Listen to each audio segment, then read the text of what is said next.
and better future. We believe in a future where Tibet is free.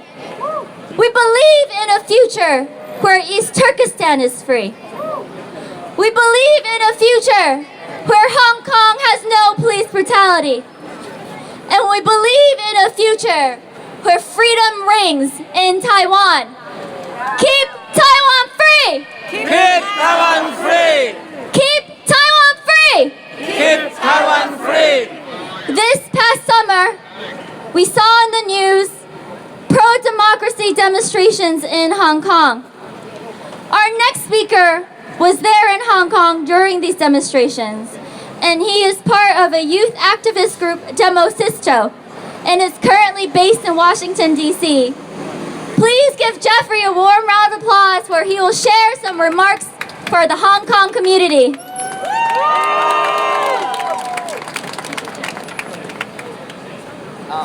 Hi, it's good to be back in New York. I used to live in New York, and I was at NYU. And a couple of years ago, I did come to the march for Taiwan at the UN. And then I moved to Toronto, and now I'm based in DC. For the past 3 months, I was in Hong Kong to be part of the anti-extradition protests. But obviously, now that the extradition bill has been completely withdrawn, that the protests continue, because Hong Kongers know that our fight is so much more than just one piece of legislation. It is about the future of our city and our territory. What I want to say is that Taiwanese representation at the United Nations was lost in 1971 because that was the year that what they used to call Red China, which is currently the Chinese mainland, entered into the United Nations.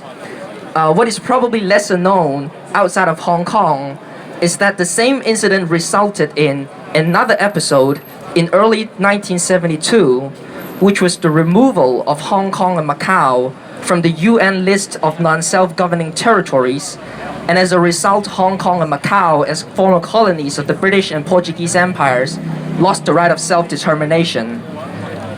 And we lost our right of self-determination because China pressured the UN to remove us from that list. So the years 1971 and 1972, in many ways, have shaped our struggle in Taiwan and in Hong Kong in 2019. And these are just some of the ways that history continues to affect what we're facing today. And so it means a lot for me to be here in support for Taiwanese representation in the UN, because I think the UN had made a mistake in 1971 to remove Taiwan and made a mistake in 1972 to remove Hong Kong, so that we have lost our right of self-determination. Hong Kong today continues to fight for self-determination because we are thinking about what happens in 2047 when one country, two system officially expires. The expectation is that Hong Kong will fully become a part of China, but that is clearly not what my generation and generations even younger than me want to see. The youngest protester who has been arrested this summer in Hong Kong is 12 years old. There are young boys and girls who have been beaten by the police and on the streets at the airport, in subway stations. In fact, as I'm speaking right now, the police have closed a number of MTR stations in Hong Kong, Mong Kok, Sha Tin, which is actually where I live in Hong Kong, Tai Po Market. The police have also tried to stop protests at the airport, and they shut down basically the Airport Express, which is the train service to airport, and at the Hong Kong Island in Central, which is the central business district. There were shotguns held by the police today, random searches. Hong Kong is a police state today, and it's completely unimaginable just half a year ago. So we've reached the point of no return, and I think it's very important for the international community to support us. And then just one last thing, currently I'm based in Washington, where I'm studying at Georgetown, but I'm also working along with my colleagues at Demosisto, Joshua Wong and Nathan Law, etc., on the Hong Kong Human Rights and Democracy Act, which I'm sure many of you have been hearing about. If you can spare half an hour of your time sometime soon, please call your congressman and senator to support the bill. It is widely supported by Hong Kong civil society, and it would be very helpful for the U.S. to reevaluate its policy on Hong Kong, so that it's just not about cultural exchange and economic ties, but to put human rights and democracy at the very center of it. Thank you. 我見我靠外企邊係我 sorry， 我見 Support Hong Kong! Support Hong Kong! At this rally today, we have many opportunities for all the attendees to show their support and love for the people of Hong Kong. We have the Lennon Wall over there, where you could put messages to support the Hong Kong people. And we also do have copies of the act and the petition for people to sign and to urge their Congress members to support. 不過 We stand here today in New York City as global citizens, embracing our global responsibility to fight back against the injustices that Taiwan, Hong Kong, Tibet, and East Turkestan 原來 face. 這裡超正哈 Our next speaker is also a young activist based in New York City. Our Keep Town Free team has met her several times, where we marched along her and New York for Hong Kong to support Hong Kongers and to demand for human rights and democracy. Everyone, please welcome Yvonne to share a few words.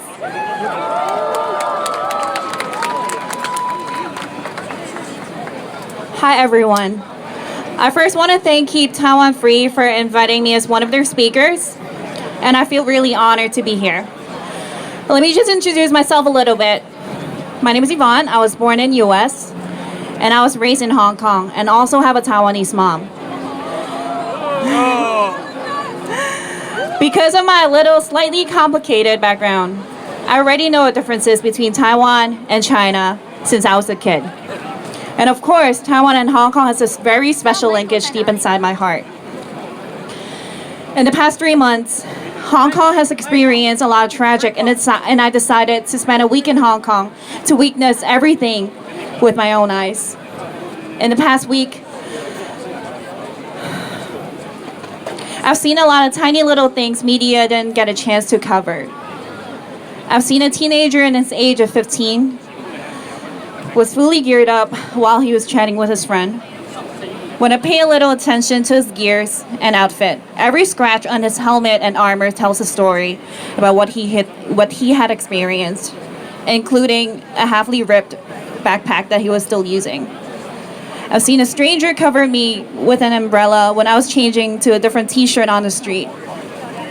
I've seen random people told me not to exit from this way, but from the other side because there were police out there. I've seen protesters apologizing to bus drivers when a lot of us are crossing by. I've seen a driver who's willing to give up his car just to delay the police for a minute or two. I've seen people helping strangers unconditionally just so they're safe. I've also seen an old lady stood in front of me to stop the police officers who were so close to beat me up with his baton when I was doing nothing.